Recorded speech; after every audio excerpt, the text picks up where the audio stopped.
Well, I think you got to take a really good analytical look at where your breakdowns are. You know, and myself, it was a great time to have the open date in particular. Really take a good look at your quality control and where maybe some of those issues are coming from. So I think from a coordinator and play caller perspective, I can do things better to help. And really, I think we've seen a little bit of improvement in some of those areas in terms of adapting to our players and trying to put the players in position to do things that they can do well. And a little bit different approach in some areas of the field, a little bit different approach schematically, but certainly something that we're aware of and we've taken a good look at. And I think we've gradually got a little bit better at it as we went, but it certainly was an issue in particular earlier in the year. So definitely something that from every angle, every position unit, every coach, is there something we can do to practice differently? Is there something that we can do to emphasize certain things differently in meetings? And then take a good look at our conceptually, what we can do better. So, but it's certainly something that's been a deficiency for us. We're fully aware of that. It's something that we're attacking each and every day to try to get better at.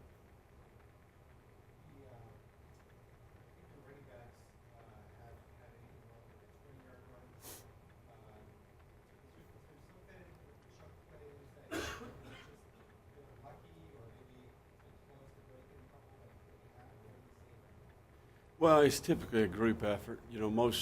Most plays that are explosives, are typically great efforts on somebody's behalf. I think when you talk about rushing the ball effectively and creating explosive runs, it's usually a group effort. Starting with the quarterback. Is he doing what he needs to do? Maybe it's his play fake after he gives the ball. Maybe it's a backside receiver on a backside cutoff block that makes the key block. I think it's something that it's always a group effort in that regard when you create a big play. I like to, coaching receivers the last couple of years, I would show, the guy's big play touchdown catch. You go back and you show the running back in protection. He picked up the pressure. The quarterback was able to hold the ball. You make a big play. And then emphasize how do you play without the ball as a receiver. The guy breaks a long run. Same guy that picked up the pressure when you caught your touchdown, you're in position to make the key block for him. So I think a little bit of it is everybody's understanding of their role in the run game, and being there and making the key block. A little bit more effort, a little bit more strain. And then as a staff, we've got to take a good look at what we're doing maybe to create more explosive. So it's a group effort, and I think our staff and our players are working hard each day to try to create some of those big plays that you're talking about.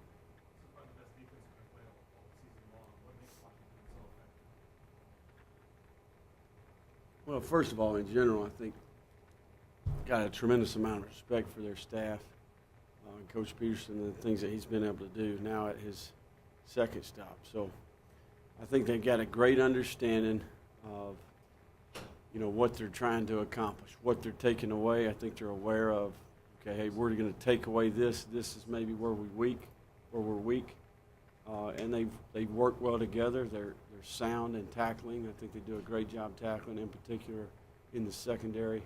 Their front is extremely talented, and it requires a certain amount of effort by your front. That uncovers an athletic group of linebackers. So across the board, they've got sound players. They're well coached, and they do a good job tackling in space, and they prevent the big play. They really do a good job protecting the middle of the field. So tremendous amount of respect for their staff and their defense, and certainly be a great challenge for our players.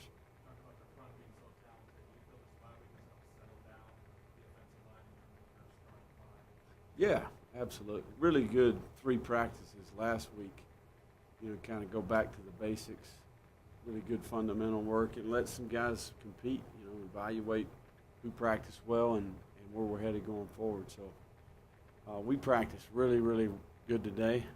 Really pleased with what I saw out there today. So yesterday wasn't one of our better days, so it was good to see our leadership respond, really challenge those guys this morning. And I thought they did a great job today. So looking forward to next couple of days really detailing things up and getting ready for a great challenge. Seems like not long ago, if it got to be 3rd and 1, 4th and 1, almost everybody would run a quarterback sneak. Right. You don't see that as much anymore. Why is that? Well, I think, one of the trends that you see nowadays is teams will go tempo and hand the ball off. That's a pretty common trend. I'm even watching NFL games and they're headed that direction. But I think you get inside of a yard, I think it's pretty common for people to do that. But probably the number one reason that you're not seeing that more is because people just don't play underneath the center as much as they used to. So these shotgun teams, 90% of the game they're in the shotgun. They may not feel comfortable in a critical situation walking up and executing not only an under center snap, but one where typically the defense is going to be right on top of you. So it's a scenario that's not practiced much. And I think that's probably the reason that you don't see that as much in college football. You guys practice that much this year? Yeah, we do. We have it in. And we've got a series of other plays that we do that are similar to that. But yeah, I think we're comfortable snapping the ball underneath, even though we don't play a lot underneath in the game typically.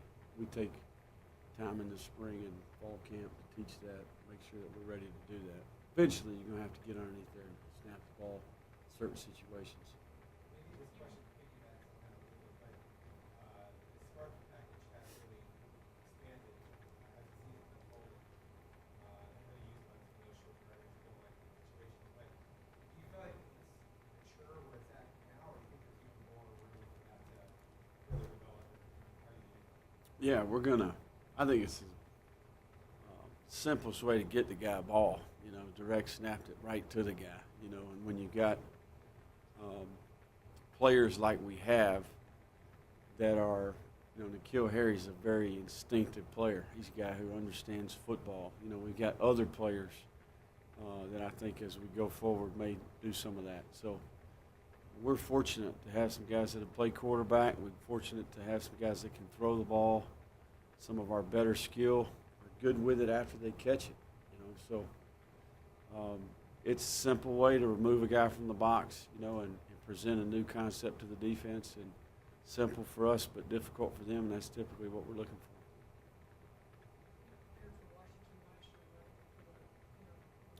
for. Yeah, semifinals.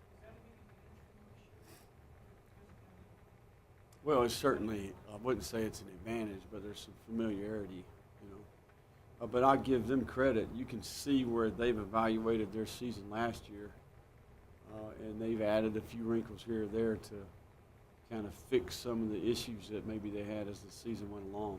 But, they're certainly got an identity in terms of how they play.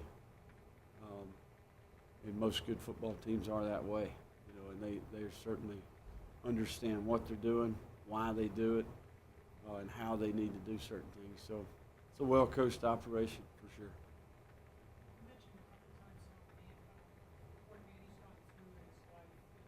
How do you see that manifesting itself in the way he plays and the way just his demeanor? Well, I think he's a guy who has been through adversity. A challenge or a difficult turn of events is just another day for him to some degree. So he develops some resiliency along the way somewhere. He's got some grit to him. Competition comes naturally to him. I think he's a guy who he can mix and match with all different types of people. He's very intelligent. He's a guy who has a good understanding of what's going on out there, not only what we're doing but what they're doing. And it's a little bit of who he is. He's not a quitter. He's a survivor. He's found a way to make it. And I tell our guys all the time, hey, you're here now. There's no more excuses. Sure, tell me about your difficult past and what you've been through, but you made it here. Your life's in front of you. You got every opportunity to make the most of it. And he certainly capitalized on that and put himself in position to do well for himself. Talking about Washington adding wrinkles from last year to this year, but how about in-season wrinkles? What's your approach? As you get deeper into the season, are you more inclined to add more wrinkles just because your opponent has that much going on? Well, I think, open date's obviously a time where you can do that. But each week, you know, you kind of evaluating who played well the last week, who needs to touch the ball more, who's proven themselves, you know, who can create a play, who can do something a little bit extra with the ball and not just get what's there. So that's what we're doing. I mean, we're just trying to get the ball to the best players and be creative in how we do it, present problems to the defense, and be efficient in what we're doing. So, you know, good football comes down to turnover margin, explosive plays, scoring touchdowns in the red area, being good on third down. And those are areas where we're conscious of what we're trying to do. And, you know, seeking improvement every day. You know, that's what it's about.